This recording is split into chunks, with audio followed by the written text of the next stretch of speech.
এখন তুমি কি করতেছো? মাশরুম তৈরি করছি। দেখি তোমার মাশরুম কোথায়? এগুলো মাশরুম? হ্যাঁ দেখি দেখ।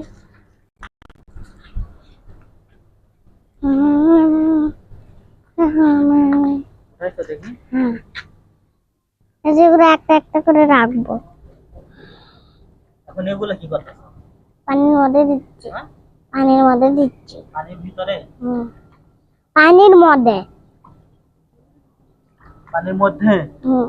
পানির মধ্যে দিয়ে কি করবা? সাঁতার কাটবে। মাশরুম কোনদিন সাঁতার কাটে? হ্যাঁ হ্যাঁ, হ্যাঁ কি বলছো? এই দেখো দাঁড়া এগুলো সরিয়ে দিই। মাশরুম কোনদিন সাঁতার কাটে বাবা? না হ্যাঁ, শুধু ব্যাংক সাঁতার কাটার ভাই। ব্যাঙ সাঁতার কাটে, মাশরুম সাঁতার কাটে? ব্যাঙের ছাতা এগুলো না? এগুলো ব্যাঙের ছাতা না? ধরলে কি মানুষ মারা যাবে? মারা যাবে না? ধরলে হ্যাঁ, ধরলে তো মানুষ মারাই যাবে। হ্যাঁ খাইলে মারা যাবে। খাইলে মারা যাবে, ধরলে মারবে না।